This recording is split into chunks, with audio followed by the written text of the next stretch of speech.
all looking good.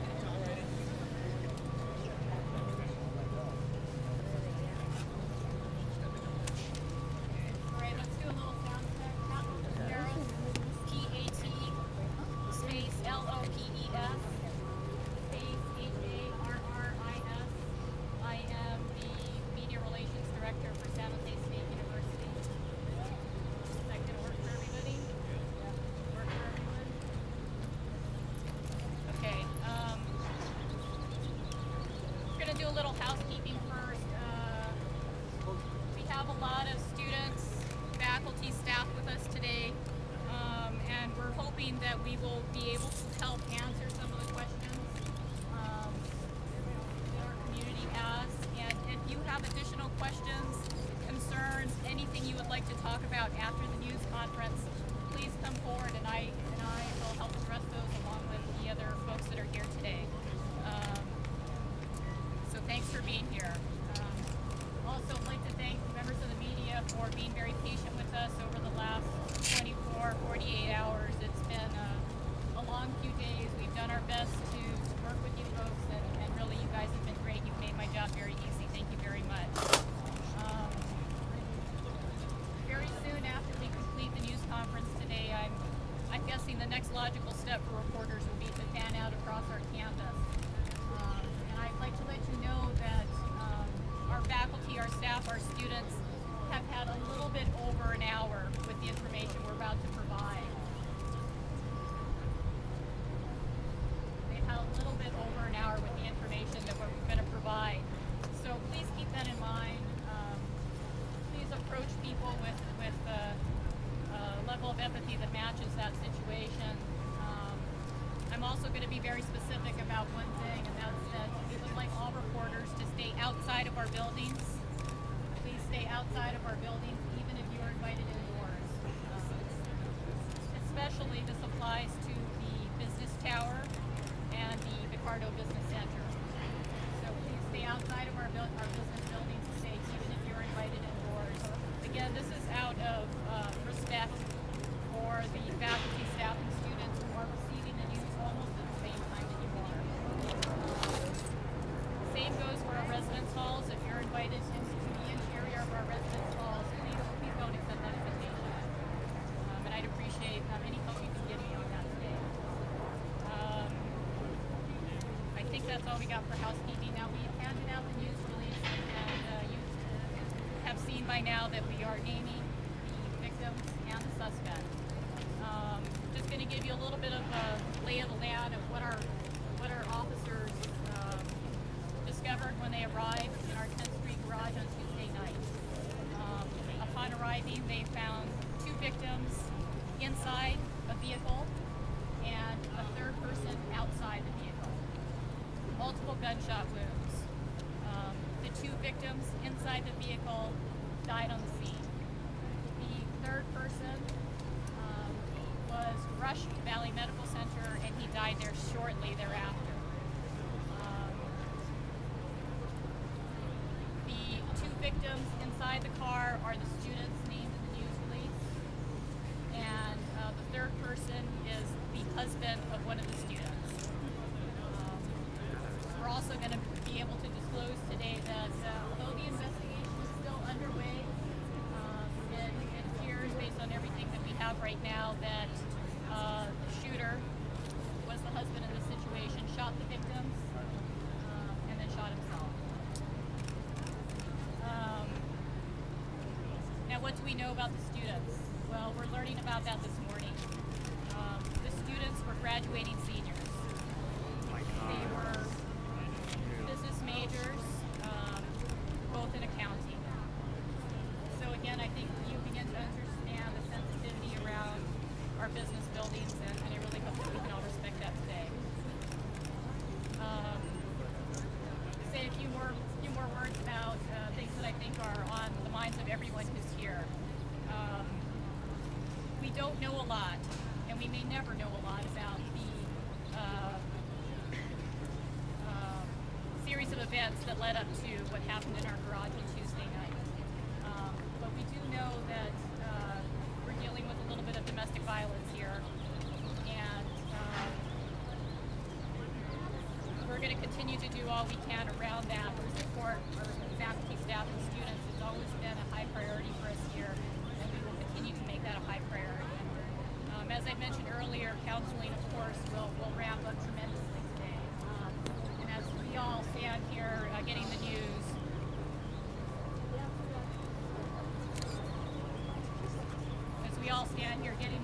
of what happened and the identities of the individuals, our business community is dealing with this, our business students. The common question to ask is, well, what do we tell folks at a time like this? The counseling staff tells me that we tell folks to reach out to the people around them, their loved ones, family, friends, to check in. It's a good time to do it today, but it's a good time always, and I think that definitely applies to the incident that happened 2 days ago. I think I've covered everything that we have prepared for you. Pronounce the names, please. You look at the cameras. Pronounce the names. Hold on 1 second. I understand it's Kale Iran. That is the last name of the victim and suspect. Kale Iran. One other thing we wanted to acknowledge, I'm sorry. The female victim and the suspect were a married couple, and the female victim's next of kin is in the Philippines. So now I think you can understand why we needed that additional 12 hours or so. We wanted to be sure to reach that family and talk to them, and we did that last night. So they had a little bit of time to deal with this. We woke up this morning to start working with our own campus and then to talk to you again. Can you expand a little bit on what you all are doing?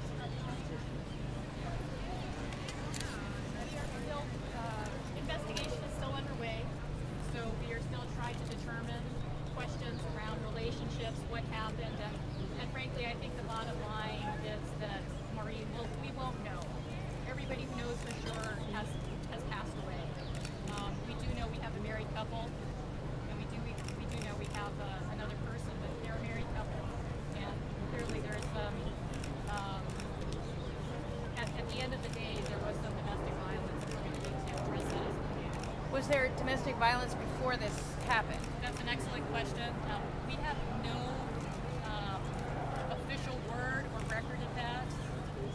We have no knowledge of a criminal record for any of the individuals involved. But again, I think what counselors will say today is that in cases like this one, that's why it's really important for us to remember to hang together as a community, to talk to each other, to keep tabs on each other, to check in with each other, and help each other along, because perhaps maybe we could have done something. You know, we're never going to really know at this point. Pat, with all due respect to you, you've done a great job. I know we have an outgoing president and an incoming president. Why isn't one of them making this big announcement? You know, the presidents that are working on our campus are both very apprised of the situation. But generally, the way we have been thinking is we need them to do a lot of the top-level thinking, and we have employed the spokesperson to do a lot of the groundwork around the media. That's how we run it. We've done the best we can with dealing with a situation we've never run into. You're talking about the domestic violence, the male victim. Was he happen to be in the car with her at the time, or was there, do you know if there was a relationship in this? We are still looking into the relationship, all the relationships. The two victims were in the vehicle, as I explained earlier, and the suspect was outside the vehicle. And all evidence suggests that the suspect shot the two victims and then shot himself. Can you say the names of the victims to us? Say their names. The names of the victims.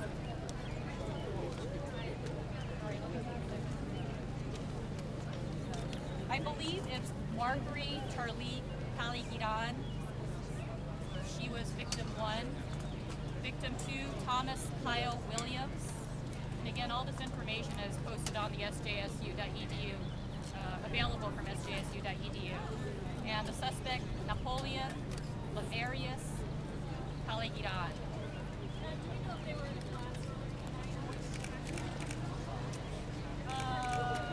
Maureen, I had my first look at the class schedule for both students today, and I'm sorry I wasn't able to figure that out in the small amount of time that I have.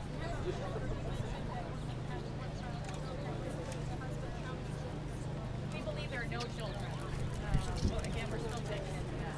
Pat, there's a large age difference between the gunman and the female victim. Can you talk about that? You know, again, that's not something I have a lot of information about. We know they were a married couple. We know that they were living together. We know that they owned the cars, that they were driving, and that's about all we know. Who was driving? We're not ready yet to talk about positioning in the vehicles. We do know that the victims died in a vehicle that was owned by the married couple.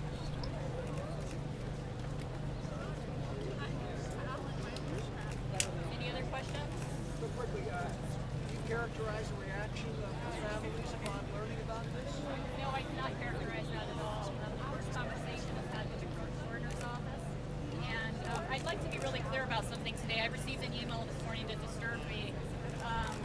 You know, we need to be very careful about people who ask us for information, and we need to be very careful about identity over the internet. Our police officers are in close contact with every immediate family member. Close contact, providing them with everything we possibly can provide them.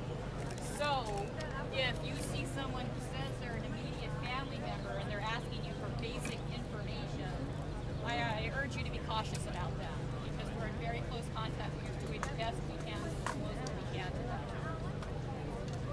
Are you contemplating any changes in terms of getting information out to students when it is I think we addressed that yesterday, and I can address that separately.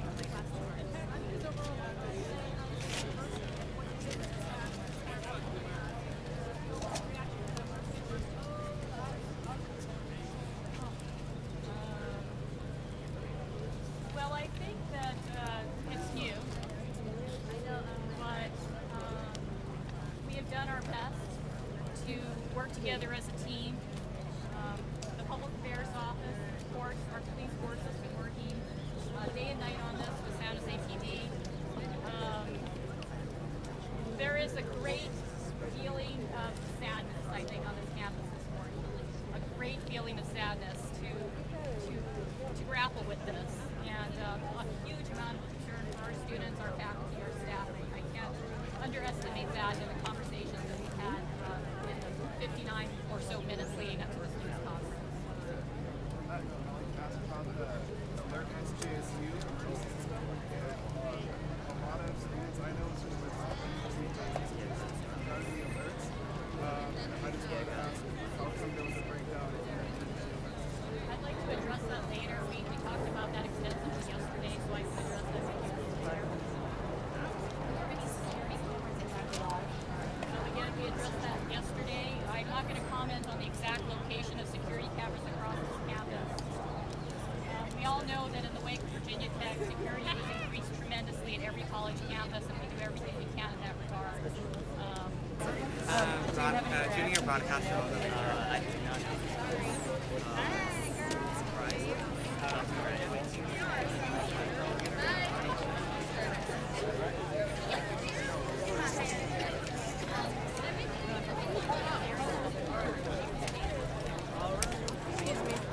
Sorry.